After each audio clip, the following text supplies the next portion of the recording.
స్తుతి చేసినే పాడనా స్తోత్ర గీతం భజించినే పొగడనా స్వామి స్తుతి చేసినే పాడనా స్తోత్ర గీతం హల్లెలూయా హల్లెలూయా. దానియేలు గ్రంథము 7వ అధ్యాయము 13వ వచనం నుండి 14వ వచనం వరకు. దానియేలు గ్రంథము 7వ అధ్యాయము 13వ వచనం నుండి 14వ వచనం వరకు. నేను ఆ రాత్రి కలిగిన దృశ్యమును ఇంకను చూచుచుండగా మేఘారూఢుడైన మనుష్య కుమారుని పోలిన వాడు వచ్చుటను గాంచితిని. అతడు ఆ శాశ్వత జీవి సన్నిధిని ప్రవేశింపగా అతడిని ఆ శాశ్వత జీవి సముఖమునకు కొనిపోయిరి. ఆ మనుష్య కుమారుడు పరిపాలనమును మహిమను రాజాధికారమును బడిసెను. సకల దేవతలను సకల దేశములకును జాతులకును భాషలకును చెందిన ప్రజలందరూ ఆయనను సేవించిరి. ఆయన పరిపాలన శాశ్వతమైనది, అది ఎన్నటికి తొలగిపోదు. ఆయన రాజ్యమునకు అంతము లేదు. ఇది ప్రభువాకు.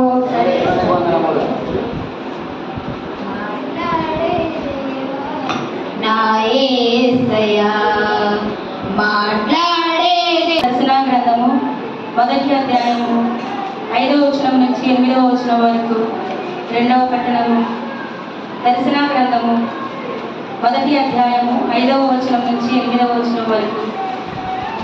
విశ్వాస పాత్రుడగు సాక్షియు మృతులలో నుండి పునరుత్థానము నొందిన ప్రథమ పుత్రుడును భూపాలకు ప్రభువును అగు యేసుక్రీస్తు నుండి మీకు కృపయు శాంతియు లభించునుగాక.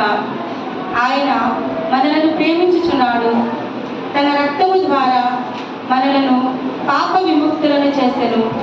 ఆయన తండ్రి దేవుని సేవించుటకు మనలను ఒక యాజక రాజ్యముగా చేసెను. యేసుక్రీస్తు సదా మహిమాన్వితుడును శక్తిమంతుడును అగును గాక. ఆమేన్. ఇదిగో మేఘమండలము నుండి ఆయన వచ్చుచున్నాడు. ప్రతి నేత్రము ఆయనను చూచును. ఆయనను హతమనర్చిన వారందరూ సమస్త జాతులను విలపించును. అట్లే తప్పక జరుగును. ఆమేన్. అల్ఫా ఓమేగా నేనే అని సర్వశక్తిమంతుడును భూత్ భవిష్యత్ వర్తమానములందున్న ప్రభు అయిన దేవుడు వచ్చుచున్నాడు. ఇది ప్రభు వాక్యము.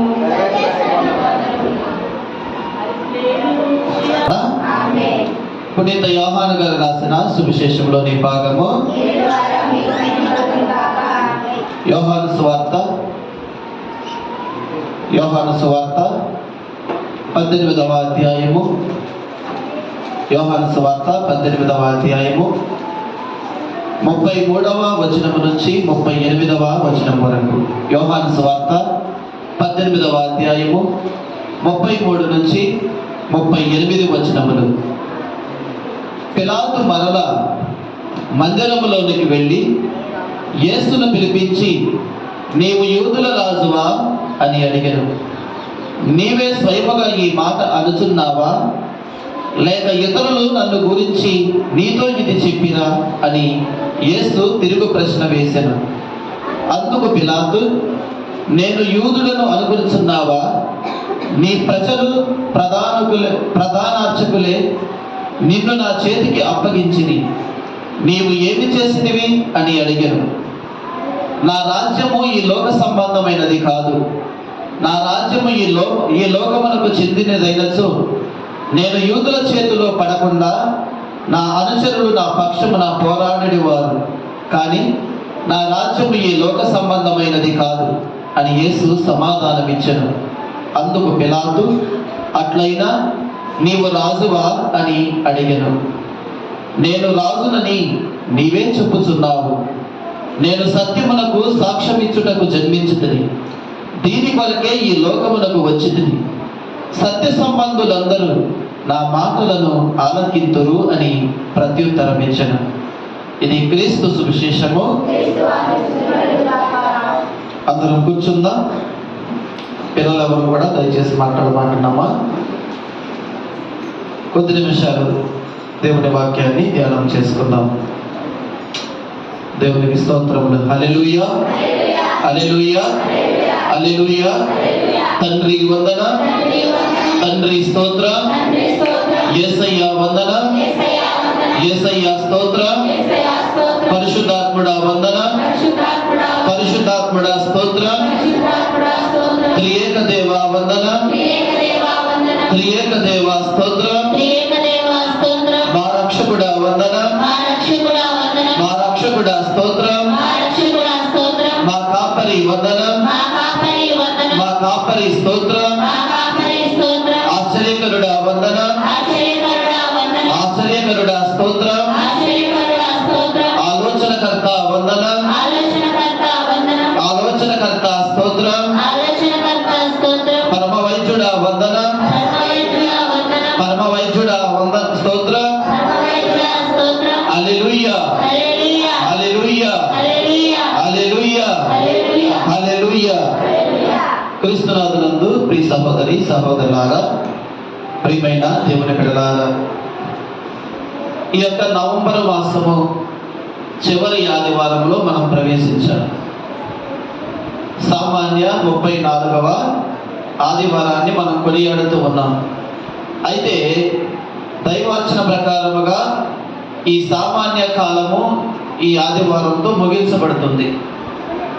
ఇక వచ్చే ఆదివారము ఆగమన కాలంలో ప్రవేశించబోతూ ఉన్నాం.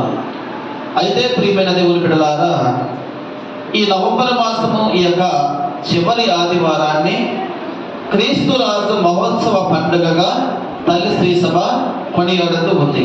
హల్లెలూయా, హల్లెలూయా. ఈరోజు ఏమి పండుగమ్మా? క్రీస్తు మహోత్సవ, క్రీస్తు రారాజు మహోత్సవ పండుగను, క్రీస్తు రాజు పండుగను కొనియాడుతూ ఉన్నాం. అయితే ప్రత్యేకముగా ప్రియ దేవుని బిడ్డలారా, ఈరోజు మనం చదువుకున్నటువంటి వాక్య భాగాలను జాగ్రత్తగా ధ్యానం చేసినట్లయితే క్రీస్తుని రాజుగా పరిచయం చేస్తున్నటువంటి వాక్యాలు, ఆయనను రాజుగా పరిచయం చేస్తున్నటువంటి వాక్యాలను మనం చూస్తూ ఉన్నాం. అందుకనే మొదటి పట్టణాన్ని ఒకసారి మనం చదువుకున్నట్లయితే 14వ వచనం, దానియేలు గ్రంథము 7వ అధ్యాయం 14వ వచనం. ఆ మనుష్య కుమారుడు పరిపాలనమును, మహిమను, రాజ్యాధికారమును పడిసెను. సకల దేశములకు, జాతులకు, భాషలకు చెందిన ప్రజలతనికి ఆయనను సేవించిరి. ఆయన పరిపాలన శాశ్వతమైనది, అది ఎన్నటికి తొలగిపోదు. హల్లెలూయా, హల్లెలూయా, హల్లెలూయా. ఆయన పరిపాలన శాశ్వతమైనది, అతని రాజ్యములకు అంతము లేదు. క్రీస్తు ప్రభు యొక్క రాజ్యానికి అంతము లేదు. అయితే మనం గమనించాల్సినటువంటి విషయం ఏమిటంటే, దేవుని రాజ్యము ఈ లోకానికి సంబంధించినటువంటి రాజ్యము కాదండి. దేవుని రాజ్యము ఈ లోకానికి సంబంధించినటువంటి రాజ్యము కాదు. అందుకనే పిలాతు ప్రభువుని అడిగాడు, నీవు రాజువా, నీవు యూదుల రాజువా అని పిలాతు యేసు ప్రభువుని అడిగినప్పుడు ఆయన చెబుతున్నటువంటి మాట, నీవే స్వయముగా ఈ మాట అనుచున్నావా, లేక ఇతరులు నన్ను గురించి నీతో ఇది చెప్పిందరా అని చెప్పి చివరగా ఆ చివరి వచనాన్ని 38వ వచనాన్ని మనం చదివితే, సత్యమునకు సత్య సంబంధులందరూ నా మాటను ఆలకింతురు. చాలు. హల్లెలూయా, హల్లెలూయా, హల్లెలూయా. ఆయన సత్యమునకు సాక్ష్యం ఇవ్వడానికి వచ్చి ఉన్నాడు. సత్య సంబంధులందరూ కూడా నా మాటను ఆలకిస్తారని ప్రభు స్పష్టముగా తెలియపరుస్తూ ఉన్నారు. ప్రియ దేవుని బిడ్డలారా, ఆయన ఈ లోకానికి సంబంధించినటువంటి రాజుగా ఉండాలని ఇప్పుడు కూడా కోరుకోలేదు. ఆయన దేనికి ఈ లోకానికి వచ్చాడంటే సత్యమునకు సాక్ష్యం ఇవ్వడానికి. సత్య సంబంధులందరూ కూడా ఆయన మాటని ఆలకిస్తారు. ఏమిటి సత్యము అని అంటే క్రీస్తు ప్రభువని ఒప్పుకోవడం, యేసే రక్షకుడని ఒప్పుకోవడం, క్రీస్తుని అంగీకరించడం, క్రీస్తు ప్రభువని ఒప్పుకొని ఆయన నామములో జ్ఞానస్నానం లేదా బాప్తిస్మాన్ని స్వీకరించి ఆయన వాక్యానుసారంగా జీవించే ప్రతి ఒక్కరు కూడా సత్య సంబంధులే, ఆయన మాటలు ఆలకించినటువంటి వారే.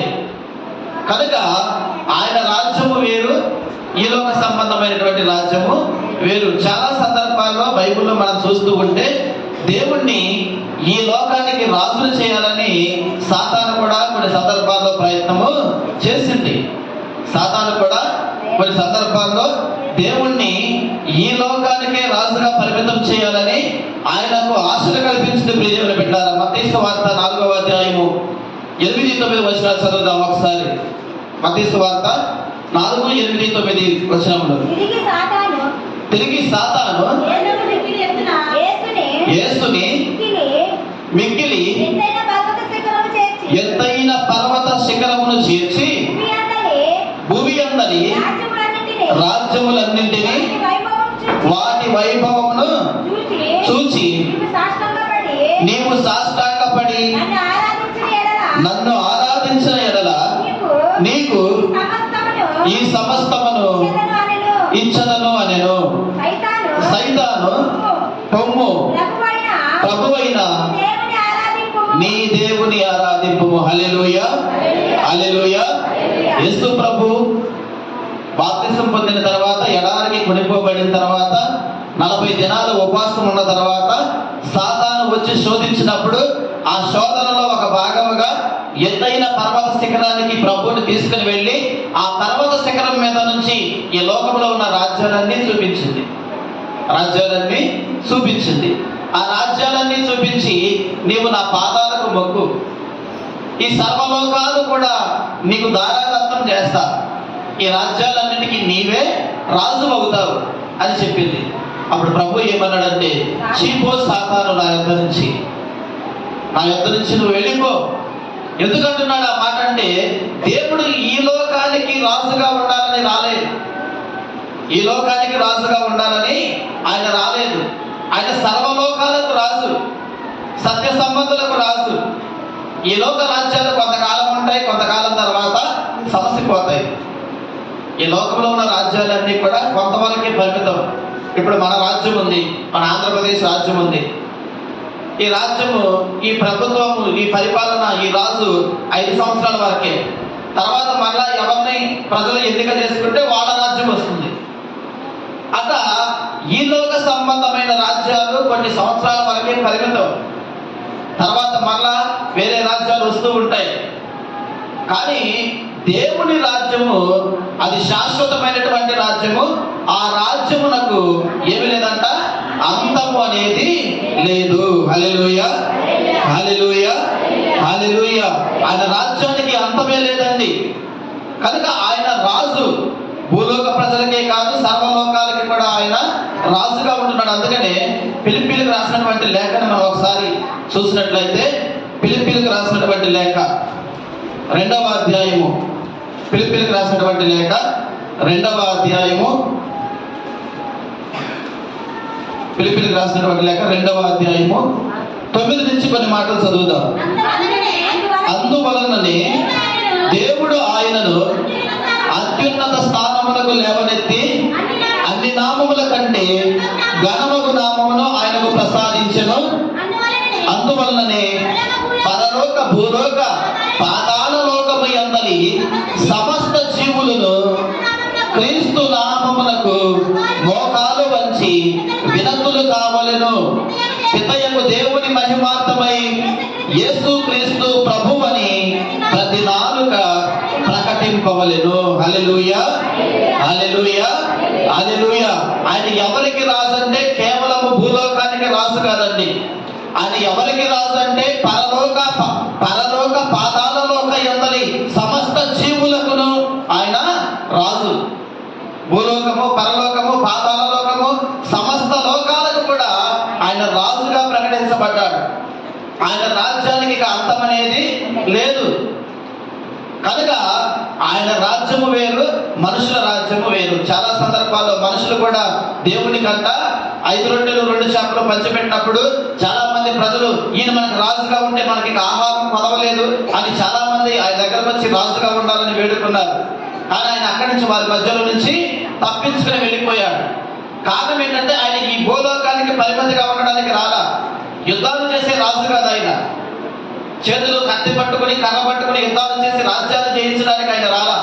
సత్యాన్ని ప్రకటించడానికి, ఆయన ప్రేమ రాజ్యాన్ని ప్రకటించడానికి. హల్లెలూయా, హల్లెలూయా. ఆయన ప్రేమ రాజ్యము, దేవుని ప్రేమ ఎంత గొప్పదో ఈ లోకములో ప్రకటించి ఆయన ప్రేమ రాజ్యాన్ని స్థాపించడానికి వచ్చారు. ఆ ప్రేమ రాజ్యం ఎవరికి అర్థమవుతుందంటే దేవుణ్ణి ఆరాధించే సత్య సంబంధులకే దేవుని యొక్క ప్రేమ రాజ్యము విలువ తెలుస్తుంది. కనుక ఆయన రాజ్యం వేరు, ఆయన రాజ్యం వేరు, ప్రభు రాజ్యము వేరు. యూదా కూడా దేవుని దగ్గర ఎందుకు జాయిన్ అయ్యాడంటే ఏదో ఒక రోజున ఈయన రాజు అవుతాడు యూదులకి, కనుక మనకు మంచి ఉపయోగం ఉంటుందన్న ఉద్దేశంతోనే ఈ యూదా కూడా శిష్యరికాన్ని దేవుడి దగ్గర స్వీకరించాడండి. కానీ దేవుడి యొక్క సంకల్పం వేరు, దేవుని ఆలోచనలు వేరు. ఆయన ఈ లోకంలో రాజుగా ఉండడానికి ఎన్నిక చేయబడలేదు, ఆయన ప్రేమ రాజ్యాన్ని స్థాపించడానికి ఈ లోకానికి వచ్చాడు. చాలా మంది రాజులు అధికారం కోసం పదవులు స్వీకరిస్తారు, ధనం కోసం పదవులు స్వీకరిస్తారు, రాజ్యాన్ని పరిపాలిస్తారు. కానీ దేవుడు తన ప్రాణమును కూడా త్యాగం చేసి ఈ లోకంలో ఆయన ప్రేమ రాజ్యాన్ని స్థాపించాడు. హల్లెలూయా, హల్లెలూయా. ఒకానొక సందర్భంలో ప్రియదేవుని బిడ్డలారా, ఒక అమెరికా సైనికుడు స్వీడన్ దేశంలో ఒక బస్సు ఎక్కాడు. ఒక బస్సులో అమెరికా సైనికుడు ప్రయాణం చేస్తూ ఉన్నాడు. ఆ బస్సులో ప్రయాణం చేస్తూ ఉంటే పక్కనే ఉన్నటువంటి ఒక ప్రయాణికుడు, ఆ ప్రయాణికుడితో ఈ అమెరికా సైనికుడు ఏమంటున్నాడంటే, అయ్యా, మా దేశంలో మా రాజు సామాన్యుడి లాగానే ప్రజలందరూ చక్కగా విమానాల్లో తిరుగుతూ ఉంటే మా రాజు ఎంచక్క గుర్రం మీద ప్రజలు ఎట్లా ఉన్నారని తిరుగుతూ ఉంటాడు అన్నాడు. మా రాజు గుర్రాన్ని ఎక్కి ఆ దేశమంతా కూడా పర్యటన చేస్తూ ఉంటాడు, దేశమంతా తిరుగుతూ ఉంటాడు, గుర్రం మీద ఎక్కి స్వారీ చేస్తూ ఉంటాడు మా రాజు, అంత గొప్పవాడు మా రాజు అన్నాడు. అప్పుడు ఆయన పక్కనే ఉన్నటువంటి బస్సులో ఉన్న మరొక ప్రయాణికుడు ఏమన్నాడంటే, అయ్యా, మీ రాజు గుర్రం మీద తిరుగుతాడేమో, కానీ మా రాజు అయితే మా వలె సామాన్య ప్రజలకు లాగా బస్సులో ప్రయాణము చేస్తాడు. ఏం చేస్తాడంట? సామాన్య ప్రజలకు లాగా బస్సులో టికెట్ తీసుకుని ప్రయాణం చేసి ఆ బస్సు ప్రయాణంలో ప్రజల యొక్క యోగక్షేమాలను తెలుసుకుంటూ ఉంటాడు. మారువేషంలో వచ్చి సామాన్య ప్రజలకు లాగా టికెట్ తీసుకుని బస్సులోనే మా ప్రెసిడెంట్ గారు ప్రయాణం చేస్తాడని ఆ స్వీడన్ దేశస్తుడు చెప్పాడు. ఆ తర్వాత ఆ స్వీడన్ దేశస్తుడు దిగగానే ఆ అమెరికా సైనికుడితో వేరొక ప్రయాణికుడు అంటున్నాడు, అయ్యా, మీరు ఇంతవరకు మాట్లాడింది ఎవరితో తెలుసా అని అడిగాడు. ఎవరితో మాట్లాడింది అని ఈ యొక్క అమెరికా సైనికుడు తిరిగి ప్రశ్న వేశాడు. అప్పుడు మరొక ప్రయాణికుడు ఏమన్నాడంటే, ఇప్పటి వరకు నీవు మాట్లాడింది మా దేశ రాజుతోనే. హల్లెలూయా, హల్లెలూయా. ఇప్పటి వరకు నువ్వు మాట్లాడింది మా దేశ రాజుతోనే. నీ పక్కన సామాన్యుడి లాగా కూర్చొని ప్రయాణం చేసింది మా దేశ రాజయ్యా అన్నాడు. యేసు ప్రభు కూడా మానవుడై మానవుని వలె ఈ లోకానికి దిగి వచ్చి సామాన్య ప్రజల వలె జీవించాడు. దేవుడై ఉండి మనం చదువుకున్నాం, ఆయన భూలోక పరలోక పాతాళ లోకాలకు రాజయ్యుండి కూడా ఆయన సామాన్య మానవుడి వలె మన మధ్యకు దిగి వచ్చి మానవుడిగా జన్మించి, దీనుడిగా జన్మించి, పశువుల పాకలో జన్మించి, ఆయన తల దాచుకోవడానికి కూడా స్థానం లేకపోయినా కానీ సామాన్య బిడ్డ వలె, సామాన్య మనిషి వలె మన మధ్యలో ఆయన సంచరించారు.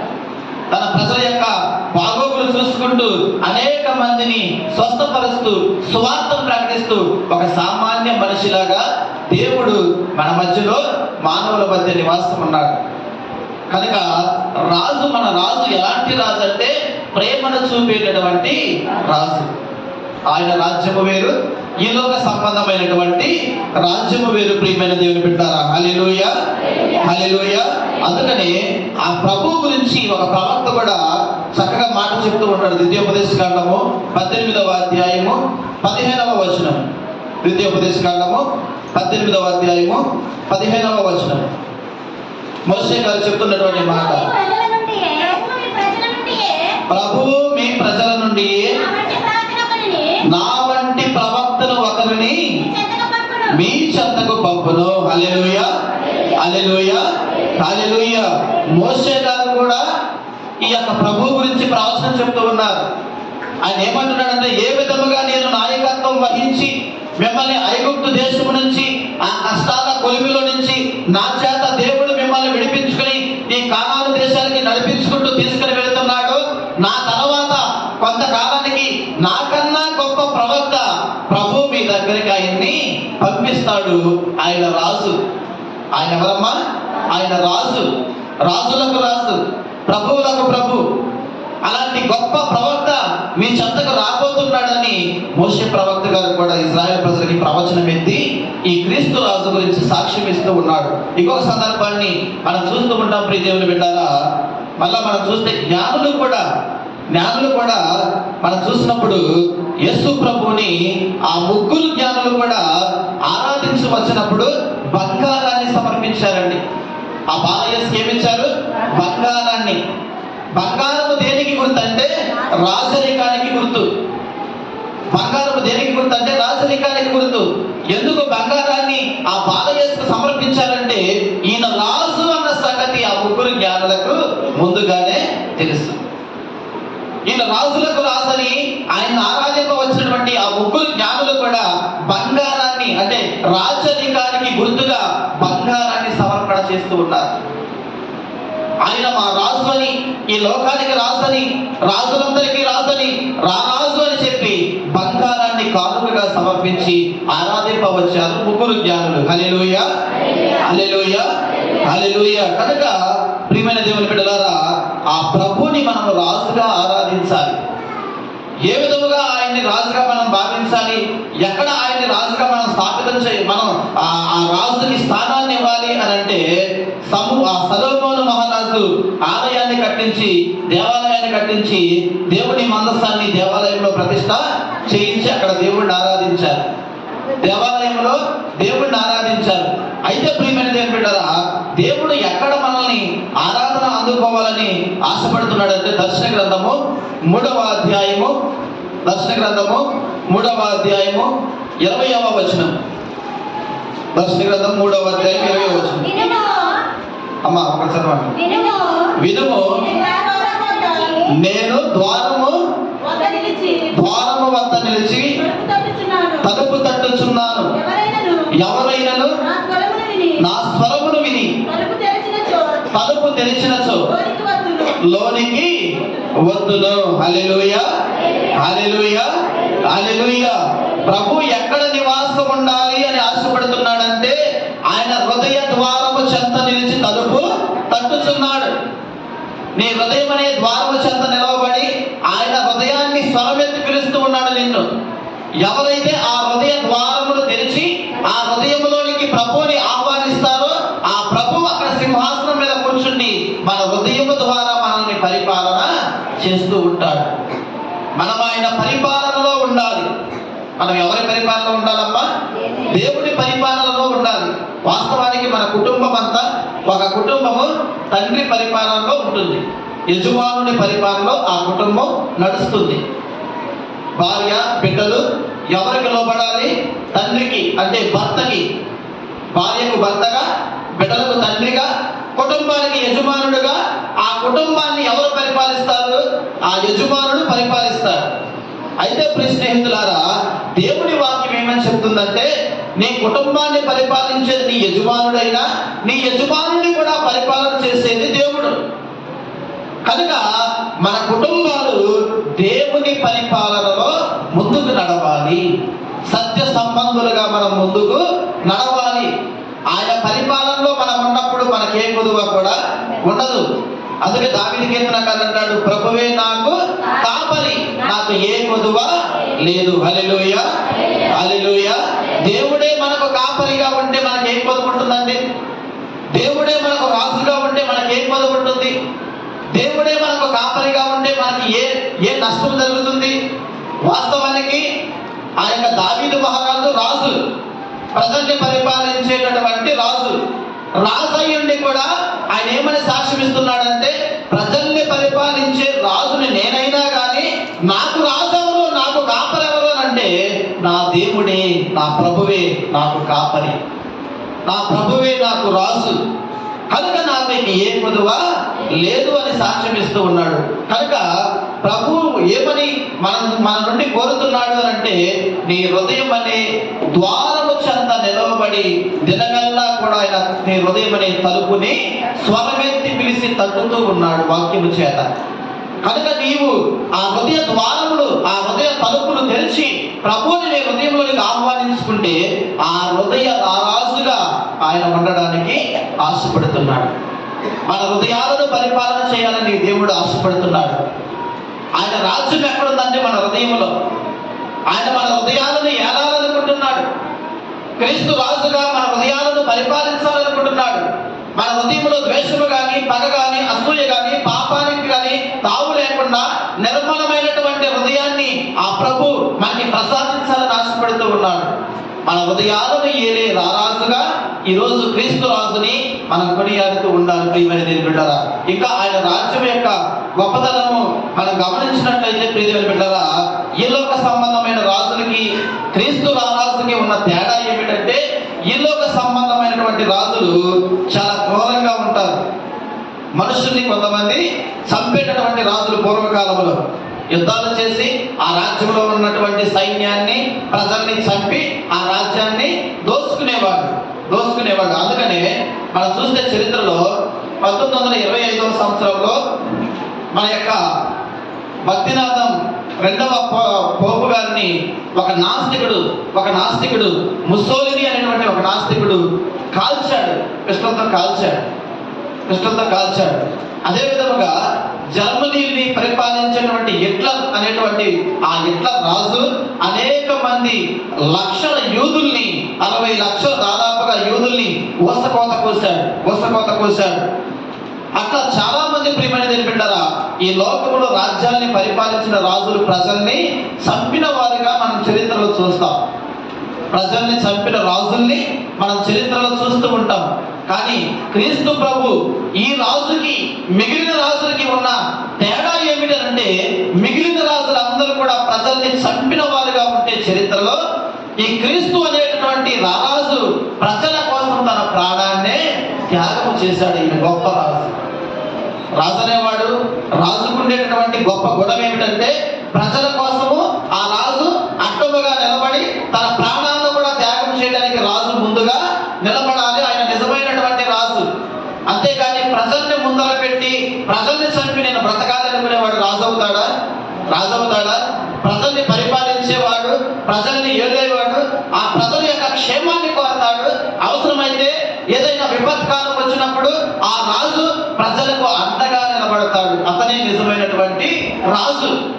కానీ ప్రజల్ని ఆపదలో వదిలేసి, ప్రజల్ని కష్టాల్లోకి వదిలేసి తన ప్రాణాలను కాపాడుకోవడం కోసం ప్రజల్నే బలి చేసే వాళ్ళు నిజమైన రాజులు కాదు.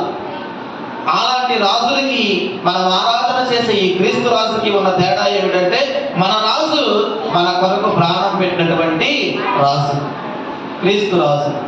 కనుక ఆ క్రీస్తు రాజు పండుగను ఈనాడు మనం కొనియాడుతూ ఉన్నాం.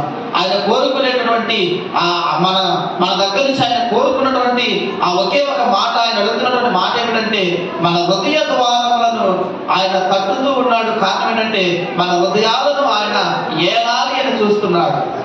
మన హృదయాలను ఆయన పరిపాలించాలని చూస్తూ ఉన్నాడు.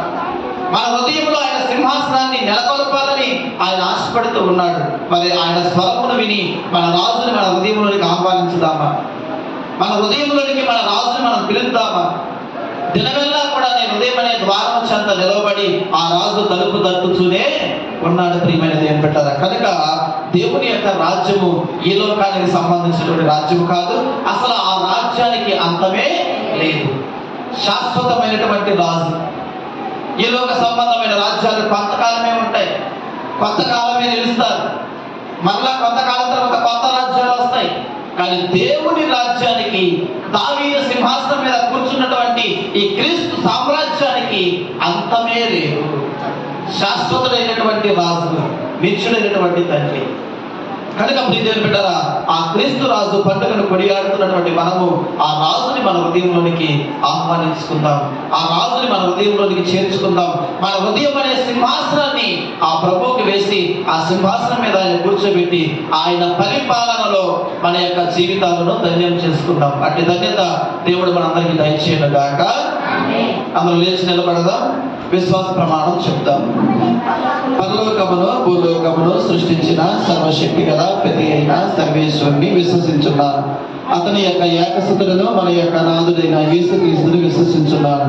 ఇతడు పవిత్రాత్మ వలన గర్భమై కన్యమరియము నుండి పుట్టెను. పౌరస్ పిలాతు అధికారులకు లోనై పాటుపడి శిలువ మీద కొట్టబడి మరణం పొంది సమాధిలో ఉంచబడెను. పాతాళంలో దిగి మూడవ నాడు చనిపోయిన వారి నుండి తిరిగి లేచెను. పరలోకంలో ఎక్కి సర్వశక్తి గల ప్రతి అయిన సర్వేశ్వరుని కుడి ప్రక్కన కూర్చుని ఉన్నారు. అక్కడి నుండి జీవించు వాళ్ళను చనిపోయిన వాళ్ళను తీర్పు చేయటకు వచ్చెను. పవిత్రాత్మను విశ్వసించున్నాను. పరిశుద్ధ కథోలిక సభను, పునీతుల సంబంధ ప్రయోజనములు విశ్వసించున్నాను. పాపముల మన్నింపును విశ్వసించున్నాను. శరీరం యొక్క ఉత్థానమును విశ్వసించున్నాను. నిత్య జీవమును విశ్వసించున్నాను స్వామి. ఆమేన్. అర్పణ గీతం పాడతామమ్మా. దేవా చేతును ఈ దినగా